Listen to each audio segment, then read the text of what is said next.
6 Minute English. From bbclearningenglish.com.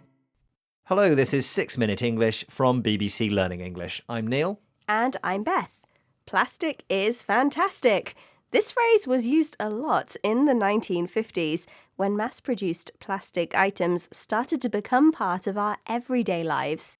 The following decades saw a revolution as plastic became the most commonly used material in modern life, found in everything from cars to furniture to packaging.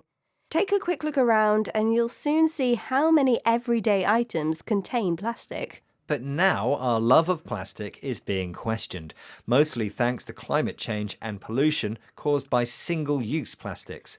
Plastic products which are designed to be used just once before being thrown away. 11 million tons of plastic waste are dumped into our oceans every year. It's believed that single-use plastics make up 40% of all plastic pollution globally. What's more, it's not just land and water being polluted. Tiny plastic pieces known as microbeads have even been found inside the human body and can be passed from mother to child through breast milk. And because plastic comes from fossil fuels, the process of making it creates problems at every stage, from burning coal to transportation to recycling. In this programme, we'll be asking, is it time to live without plastic? And as usual, we'll be learning some useful new vocabulary as well. But first, I have a question for you, Beth. One reason why plastic became so popular is that it's a very flexible material. It can be formed into different shapes, making it useful for keeping food fresh or holding liquid. Originally, plastic was invented to replace the decreasing supply of natural materials like metal, wood and glass. So which items did plastic first replace? Was it A, snooker balls, B, shopping bags, or C, hairbrushes? I guess the first thing to be made of plastic was a hairbrush. OK, Beth, I'll reveal the answer later in the programme.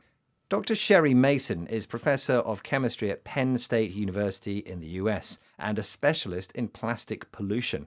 Her award-winning 2017 research into microplastics in rivers led to the US Congress banning microbeads.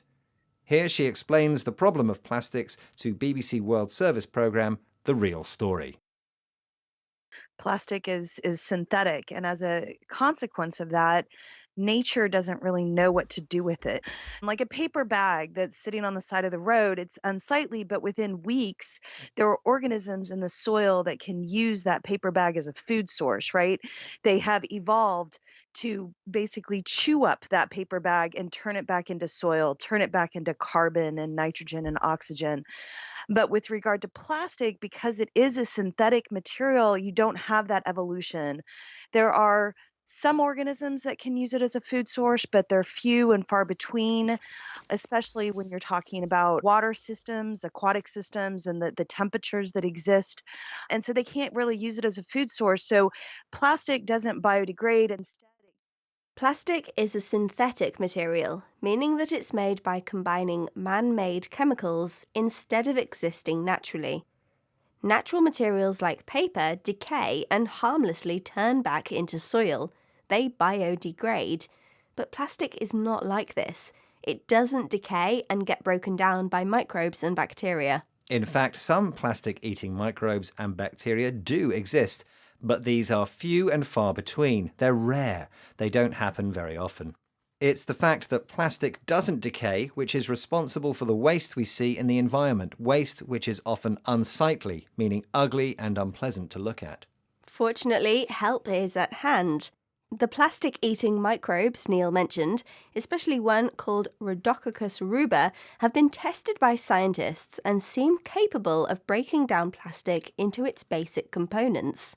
What's also needed is an emphasis on reducing plastic production, especially packaging and other single-use products, rather than simply recycling. Action like this should help plastic achieve its original purpose, to help preserve, not pollute, our natural resources. And speaking of the origins of plastic, isn't it time to reveal the answer to your question, Neil?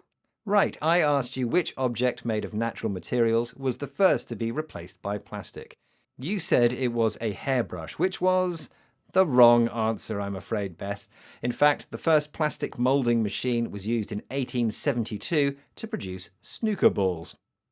Okay, let's recap the vocabulary we've learned from this program, starting with single-use plastics, plastic products which are designed to be used just once before being thrown away. Microbeads are tiny plastic particles found in products like toothpastes and body scrubs, which can enter and pollute rivers, seas, and the human body. The adjective synthetic describes a non-natural material made by combining chemicals. To biodegrade means to decay naturally in a way that is not harmful to the environment. The phrase few and far between means very rare or not happening very often.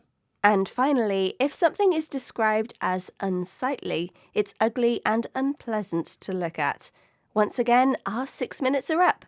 Join us next time for more trending topics and useful vocabulary here at 6 Minutes English. Goodbye for now. Goodbye. 6 Minute English. From bbclearningenglish.com.